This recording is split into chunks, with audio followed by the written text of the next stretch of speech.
Welcome to Inside the American Dream. I'm your host, Kevin O'Donnell, and today I'll be interviewing four extraordinary young men, Jared Johnson, Tyler Gallagher, Jason White, and Dean Patterson. We'll be discussing the American Dream and how it impacts all of us and what it is. So let's start off. What does the American Dream mean to The you? American Dream, it's all about an individual's drive to succeed, all about the motivation, the end goal. It's all about getting this paper.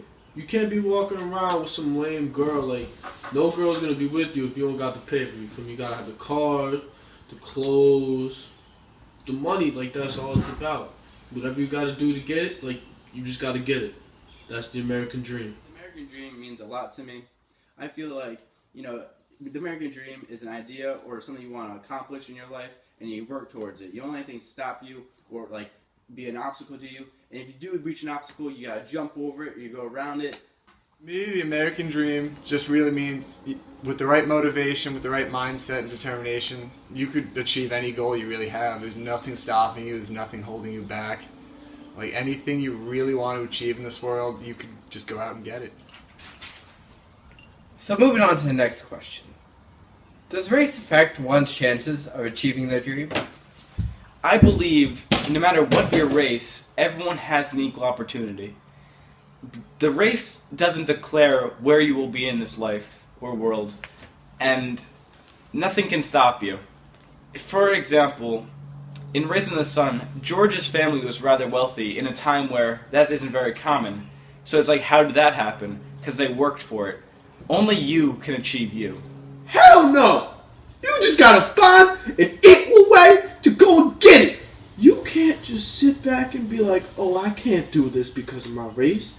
No, you can't do that. You have to go and get it. I don't care if you're white, black, yellow, purple, brown, any of that. If you want something bad enough, you can go and get it. Like, there is no other thing but to do it.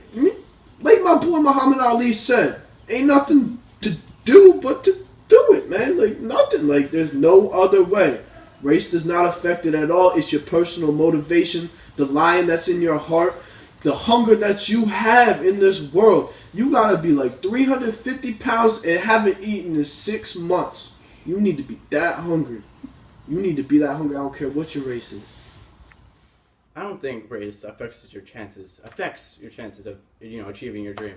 Like, it might be an obstacle, but it's not something that's going to stop you from being you or accomplishing your life goals. You just gotta do it.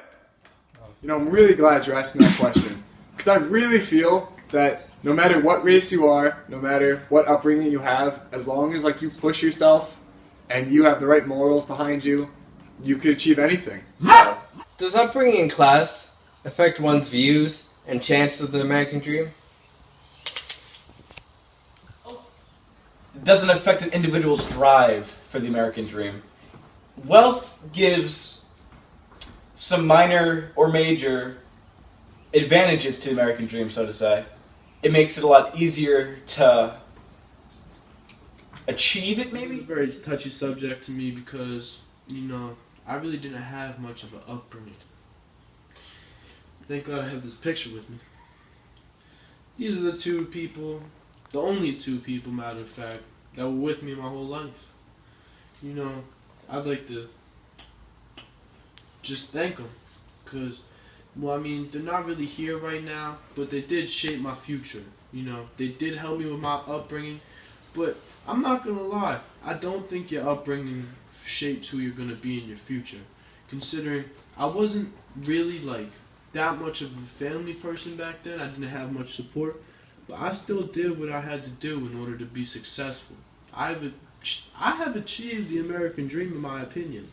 Driving a nice car, got 6 honeys waiting for me at the crib.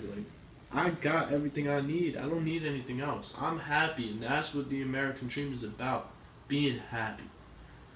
I think, to a certain extent, rate your upbringing and your class does affect your viewpoint of the American dream.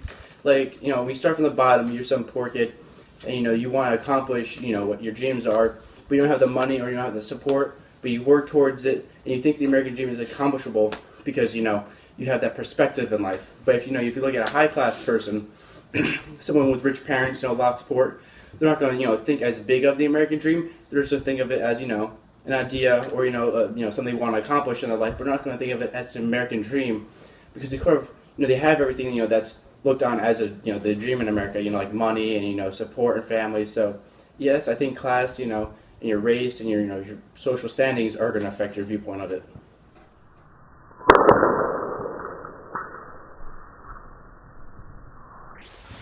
So, yes and no, they can have effects on you. They can be positive and negative effects. Like, if your dream's to go to college and your family's wealthy, then it might be a lot easier for you because they could support you through college and pay for tuition. Where if your family isn't as wealthy, you might have to go on financial aid, but you could still make it. You could still go there. And it could also not affect you, or like, say you grow up in a bad neighborhood, but your dream is to be like a doctor, and no one there is helping you, supporting you. That could be negative on you, but you could just completely ignore it and reach your dreams.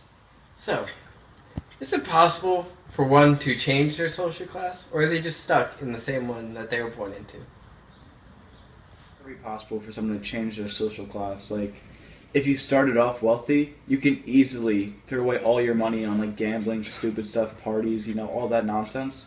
But also, like, you could work to being successful if you play It's your cards. possible to change your social class. The only thing is the class that you were born into is the one that will haunt you for the rest of your life. Say at one point you were born poor, and then you grew up to be a millionaire. Everyone would still know you for being poor when you grew up. You would be the one that people looked at that grinded from nothing and became something. I think it is possible to change one's social class. There's no physical barrier that stops you from achieving what you want to do in life. No barrier that stops you from earning money and becoming wealthy and having a good life, having a good family. There's nothing that stops you from that. It's only what people think and how you perceive what they think. You have to work towards it, and you have to believe in yourself that you'll be able to accomplish what you set yourself out to be. And if you want to be a millionaire and you work at it and you don't give up, you don't let people to stop you, you can do anything you want. I do think that it is possible to change your social class because you could grow up poor, not really with a family, and you'd be in the lower class. And then you work up from nothing, get a good job, make a lot of money, get into the middle class, get people to know that you're in the middle class and not in the lower class anymore. Because your social class isn't really what you are, it's what people perceive you as. That's how they're going to view you in what class you are, not what you really actually One more are. question. Is America truly equal for all? I don't think everyone has an equal opportunity for the American dream because, in some parts of the country, there will always be those group of people who will see a group of different colored people walking down the street, and then they'll go to the other side of the street because they just have that racial intolerance and think badly of that race in total. You know what? It's mighty funny you asked that question. In my opinion, it's really not. There's a lot of heavy-set people that go to their local fair and they want to go on one of the rides. They want to go on those swings that swing around and stuff like that. But they can't. They're restricted. It's a step on a scale before you go on the ride.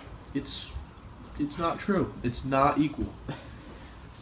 Go break the ride. I don't always think America will be fair entirely because there will always be people who are extremely prejudiced, and no matter what, they're always going to think of other races as worse or not as good, and then they're going to decline them jobs or they're going to treat them poorly in society, and it's just something that you can't always change everybody, but you can work towards having a majority of the people be accepting, which is going to take time, but it's not 100% fair to everyone, in society, but, that's something we have to work at.